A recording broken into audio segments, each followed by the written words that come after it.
Okay, so welcome to our country presentation of our beautiful country, Uruguay. So,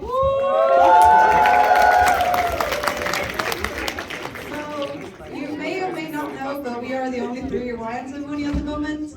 And yeah, we did cook all that food for you guys. We hope you enjoyed it. And okay, so my name is Agustina. Hi, I'm Agustina as well. And I'm Agustina Asna. I'm fucking.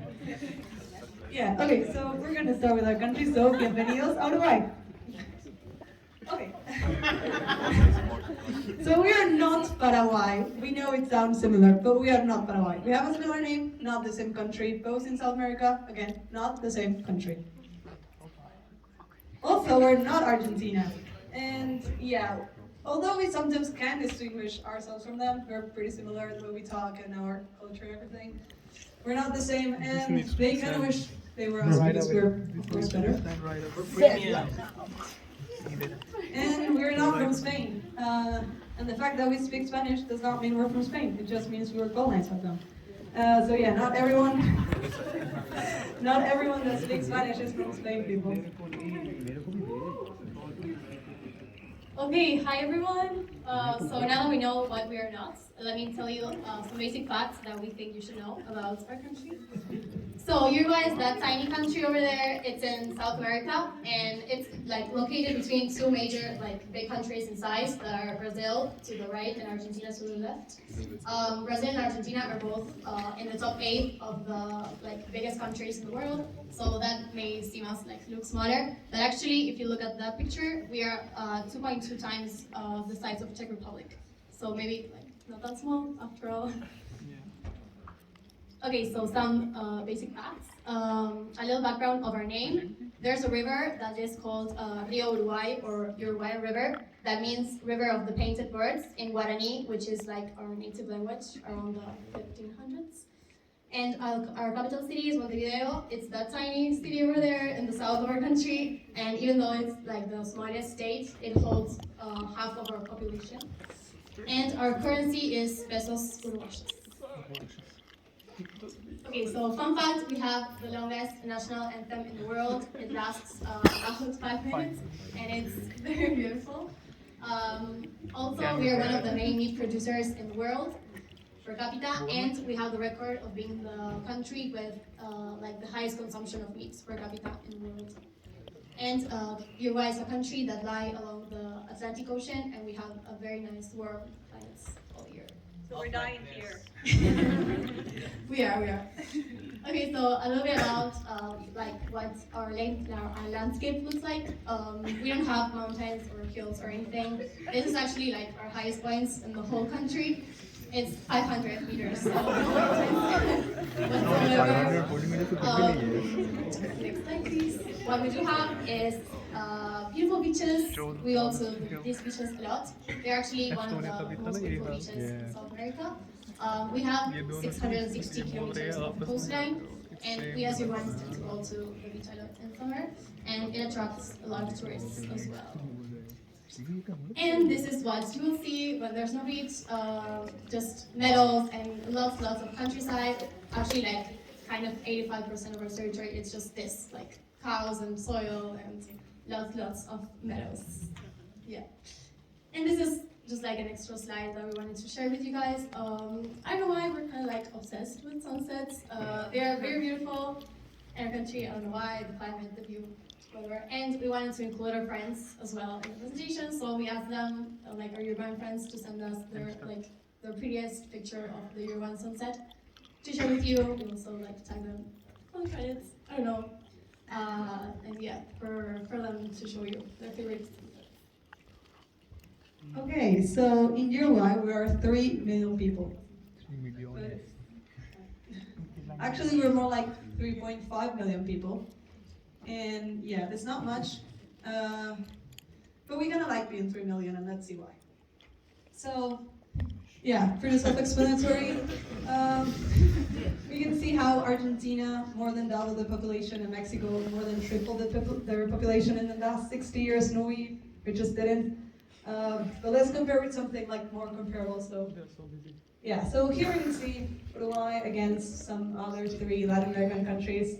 Lore, Honduras is for you. And yeah, we can see how in the 1960s, the three countries had less population than Uruguay, and they all they grew a lot, and Uruguay went from roughly 2.5 million people to 3.5 million people in 60 years. Just like a million more people in 60 years. While the others, for example, Honduras, went from 2 million to more than 10 million. So that's a lot. So yeah. We do feel a lot of identity with the fact that we are 3 millions because yeah, we've been 3 million for a long time, and we love it that way. And this, it's a meme that's been around, was like 4 years ago. I think you read it, but it says that, talks about how in Australia there are 47 million kangaroos, and if the kangaroos of Australia decide to invade Uruguay, each Uruguayan, they'll have to fight against 14 kangaroos. So it was very funny, and we were all like joking around like, oh, how are you going to fight these kangaroos if they invade us? So yeah, that's how we look, us against the 14 kangaroos. But the good thing is, we have a lot of cows, because you saw the meadows, the countryside, our like economy based on meat producing and everything. So we have around 12 million cows. So actually, it would look something more like this. Like each Uruguayan having 4 cows to fight the 14 kangaroos. So I think it's more fair this way. So yeah. Okay, so we didn't want to bore you guys with like strong history facts, so we're gonna do a little comparison of what was happening in Europe versus in Uruguay over the last like 4 centuries. Sounds long, but it's kind of short, so next slide, please. So, 17th century Europe, there were a lot of things going on, like Newton started making his models on gravity, electricity was starting to be like a concept, and they were already starting with like natural logarithms and stuff. And meanwhile, in Uruguay at the time, yeah, this was pretty much a panorama. Like there is estimated about there were 20,000 natives, so 20,000 people running around half naked in the countryside. And in the 18th century, yes, great century for Europe. A lot of discoveries. The French Revolution happened, first industrial revolution, and that blue thing that you see in the middle is Uranus. It's apparently was discovered, so that was great. Believe me, it's hard to find Uranus. Next slide, thank you. And during the 18th century in Uruguay, cows were introduced by the Spaniards, so thank you guys. And also that settlement that you see there, it's Montevideo, which would later on become the capital. But that was basically what was happening. Nothing much. Next slide. 19th century, UK was a pretty big empire. When we were rehearsing, I couldn't say the word empire. Empire. Slavery was pretty much abolished throughout all Europe. Morse code was a thing. Population kind of skyrocketed. And in Uruguay at the time, well, we finally consecrated ourselves as an independent state with no name, but like, I mean, that's something, you know? So you face Spain, Portugal, and the UK, and everyone who tried to conquer us at the time, also Argentina. Next slide. And actually, as a fun fact, Uruguay became a country in 1825, thank you, and dinosaurs were discovered in 1842, so we can basically say that we're older than dinosaurs. Next slide. Thank you. 20th century. A lot of things happened in Europe in the 20th century. We would like to highlight the creation of the European Union. ABBA came together as a group. Eurovision, which seems to be like a great thing for you guys here. We didn't even know about it before coming. And the end of many things like World War II and stuff like that. And then in Uruguay, also great things happening. We founded Mercosur, which is like Latin America cheap version of the European Union. Doesn't work as well, we're still talking there, but it's good. Also football started to be a thing in our country. Well, because of the things that were happening in Europe, we got to trade a lot, and then we kind of make some money there. We separated church and state at the beginning of the century, and so we are now a non-religious state, and continue to be so. And lastly, my thing, we had 2 civic military dictatorships, so 2 coups. And that's it. Thank you. Okay, so now let's talk about some typical food that we have. This is like the food that we will typically eat like for lunch or for dinner. We eat lunch at around like 1 p.m. and dinner at around pretty late, like 9:30, 10. And some of these meals you probably tasted them earlier. Hope you like them. But I'm gonna highlight just two of them because I think it's like the most important ones. In the first place, the chivito. It's kind of like a sandwich. It's made out of like ham, cheese, and olives. Basically everything you want to put in there. But the like unique thing is that it has like a thin slice of beef steak, which we call churrasco, and it's very very good. So you should try it if you ever go to Uruguay. And then on the third picture we have asado. Asado is like our version of a barbecue. It's like beef ribs cut in a specific way, and we don't cook them like in the oven. We cook it in that thing, which is called like parrilla. It's like a grill, and most of Uruguayans have parrillas like in their homes.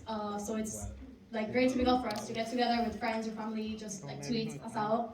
And if you don't have one, you can just go to a parrillada, which is like a restaurant where they'll cook like the asado for you.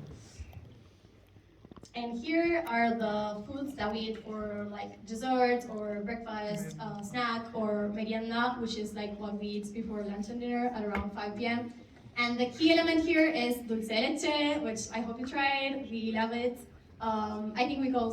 We think it goes well with anything, so we basically put it on anything, like alfajores, which is like the second picture, or cakes, which is like the chaja cake, or like inside pastries, or you can just eat it alone. Yeah. Okay, so we're now going to talk a little bit about some of our traditions, our culture, things that we feel identified with.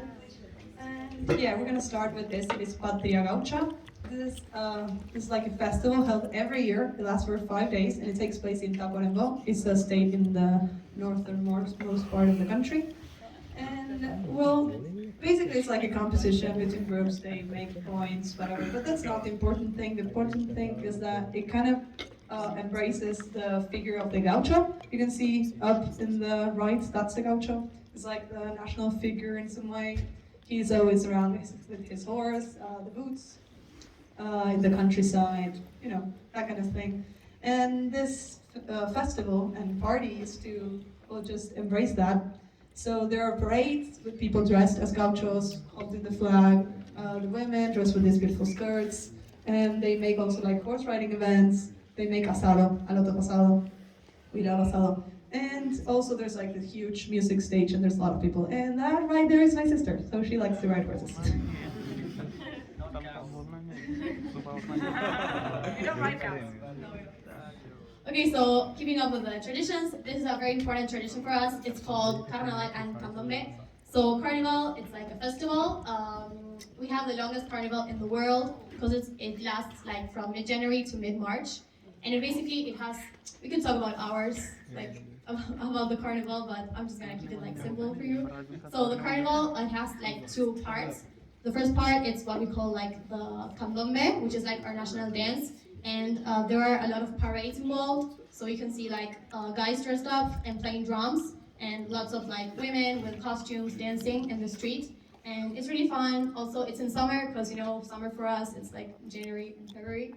So yeah, it's hot, it's like a very nice environment. And yeah, people like tend to go with them and like dance as well, so it's kind of fun. And then the second part is what we call murga, which is like a competition between groups. It's like the upper picture. If you see, there are like groups that all like they dress up, they paint their faces, and they compete with each other. What they do is like they sing about like anything basically. They have like freedom of speech in the competition, so they tend to like speak their minds about the government or like politics in general. Yeah. So I'm gonna show you guys a video, like you really understand. This is the carnival and the candombe, which is like the dance that we have. You can see like drums and girls dancing. It also embraces a lot like the Afro-Uruguayan culture. So you can see there are a lot of characters as well that eat a lot. It's really fun and it's mixed. And this is the murga. It's like people singing. And They're talking shit about the government.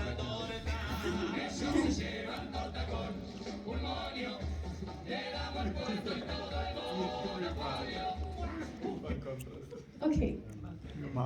Nice. Next cultural trade is mate, which is basically this set. Some of you guys were interested. Well, we were on the food. Go for a run, you ride your bike, there's like skating spots, everything, and it's beautiful. It has beautiful sunsets, and yeah, you just drive by. If you want to go to, I used to go to work and I drove like 20 minutes through the Rovna so I could see like the water in 20 minutes of my commute. It was pretty, really pretty. And another tradition that we like, it's called 29 gnocchis. It's basically like on every 29th of every month we eat gnocchis. That's it. I don't know how we do it, I think, but that's the thing we do. And on top of that, we sometimes put like money under the table. That's kind of superstitious, like for a financial luck. Okay, so now I'm going to talk about like cool social policies that we have. Since 2012, abortions were legalized in Uruguay. Also, since 2013, same-sex marriage that was legalized. And you know, at the time it was kind of a breakthrough because it was only legal in like 11 countries. Nowadays it's something like 30. Then also in 2007, the state launched a program called Plan Ceibal. And so what they would do is they would give every student a public school like a notebook to work with. And in 2013, there was this like big shortage of English teachers in Uruguay. So they were like, you know, we have the computers, we have the kids, like let's do like student classes. So kind of pioneers in that. And also marijuana is legal in Uruguay. And why are you clapping? But the state Do you smoke? is the one that hires like a third-party company to plant it and sell it. And it's sold in pharmacies. And it's about €9 for 5 grams, which is kind. I mean, I've been told that it's cheap. Leave it there. And yeah, you get it in those little packs on 5 grams. Yeah. Next slide. Okay, so we're going to talk about football. So in Uruguay, there's a huge football culture, like huge. And this Nacional and Peñarol, there's the two biggest teams in the country. They have huge rivalry, and in case you're wondering, Nacional is the best, obviously. And we were the champions of this year, so that's why we're the best. Then, okay, just like a heads up. The garra charrua, I don't know if you've heard about this, but it's something that characterizes the Uruguayans and specifically like the national team, the football national team is very identified with. The charruas were the indigenous people living in our country, the ones Joaquin said were running around half naked, those. And it's kind of like the way we play and the way we feel football. It's like giving everything of us, like leaving everything on the field, just fighting to the last second. That's the garra charrua. Okay, so since we're in the middle of the World Cup, we might as well talk about World Cups. The first ever World Cup was held in Uruguay and was won by Uruguay in 1930. And we did win another World Cup in 1950 in Brazil, against Brazil in the final, and that was called Maracanazo, because the final was held in the Maracanã Stadium in Rio. And a fun fact about that is that no one believed Uruguay was going to win, so the Brazilians bet with us, they betted with us, that if we won, they would paint their stadium light blue as our shirts. So actually Maracanã is light blue because of us. It was in that moment of defense. Okay, so now we're going to talk about our latest, most best World Cup appearance was in 2010 in South Africa. This was a very emotional match for everyone in Uruguay, so we had to talk about this. In the quarterfinals, we played against Ghana, and the match was a tie, 1-1, in the last minute. We were about to go to penalties, and this happened. It was desperation. And so he takes the ball with his hand at the line. But now after his teammate also tried to take it out with his hand, which is good. So of course he gets kicked out. And there was a penalty for Ghana in the last second. It was like the last thing that happened in the match. And that happened. Sorry, that's really happy. He was really happy. He was really happy. And we did go to penalties and we won. And yeah, it was awesome. It was probably one of the most emotional, interesting, and best football matches of that World Cup. You know the funniest And thing? like every Uruguayan knows You know the where funniest he or thing? she was when this match It is happened. still We the were same also- Uruguay It was very intense. It that was knocked awesome. out So Ghana. yeah, we love this match. This So, current yeah. World Cup. yeah. Oh, my turn again. We were about to take down this slide yesterday because we didn't want this to be the mood of the presentation, but we still think it was very interesting for you guys to know about this. We want to skip the details, but just want to say like what happened. The Andes tragedy, well, what happened was in 1972, there was a plane that left Montevideo, was supposed to go to Chile, but the plane crashed into the Andes Mountains.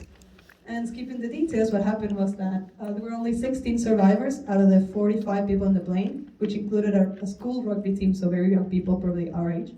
And yeah, they were rescued after spending 72 days in the mountains. That's more than 2 months in the most extreme conditions you can imagine. So we don't want this to be a bummer, but just so that you know, there are lots of documentaries, books, movies. It's very interesting and it's very I think it's good for everyone to read the story and see like the power of will that these people had to survive and to live. And now, very quickly, because we don't have a lot of time, but famous Uruguayans, there's this guy, Rafael Viñoly, he's an architect, and the two most known buildings of his are the one on the left, which is in Manhattan, it's 432 Park Avenue, it's like the tallest and narrowest building, and then on the right side, you can see it's called the Walkie Talkie, and it's in London. And that's pretty much it. Next one, this is Natalia Laredo, she's singer, songwriter, actress, she's an everythingologist. She's kind of famous in Russia. She's famous in Europe, but I would say she's more famous in Russia because of a series she acted in that was aired there. And yeah, she even plays concerts there now. And not in Uruguay. Then there's Jorge Drexler. He's like the only Uruguayan who's ever won like an Oscar because of a song he wrote. And about 2 weeks ago, he went to Latin Grammys and won 7 Grammys, which was actually the highest number of Grammys someone's ever won there. So props on that. And now to finish and wrap it up, we're gonna play a little game called Did It Happen in Uruguay?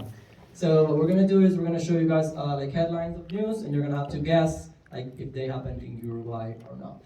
Pretty simple. So the first one says, representatives or nipple-sentative in Baltimore, explosion of memes after the sexual scandal of Representative Ameri.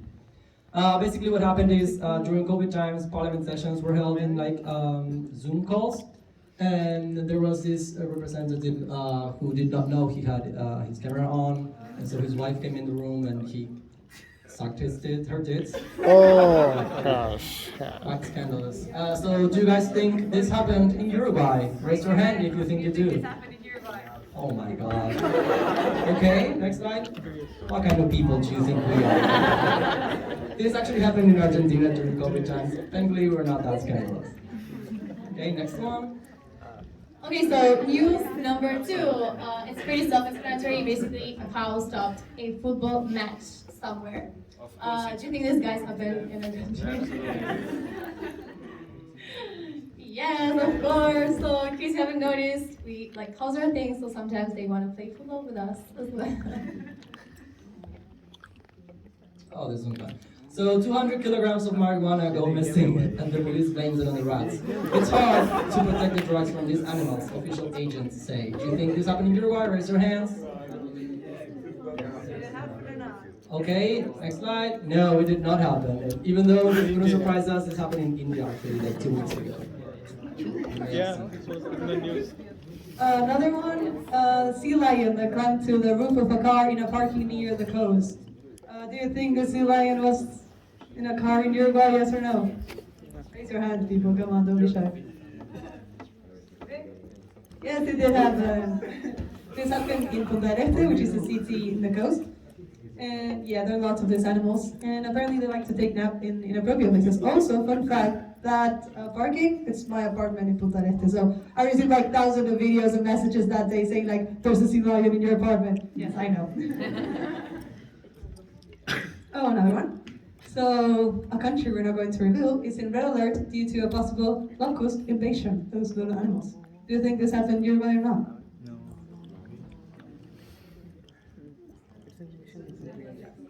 Yes, it did happen. This happened around 3 years ago, and fortunately they didn't arrive to Montevideo, to our capital city. But we were pretty scared. We didn't know what to do. If we had to leave our houses or not, we didn't know what to do. It's weird. Yeah, it was like, should I leave? Is it safe to leave? Is a bunch of bugs gonna eat me or like, what? Okay, so this is the last one. It's about a cow that took around for its life and ended up slaughtered. So I don't know if you guys can read, but it says, last Monday, a cow escaped from the slaughterhouse and was seen running around and intimidating neighbors from a nearby residential area. And there's a picture of the cow trying to hide behind a tree unsuccessfully. So do you guys... Like everyone that helped us, all our friends from here, we love you. Thank you.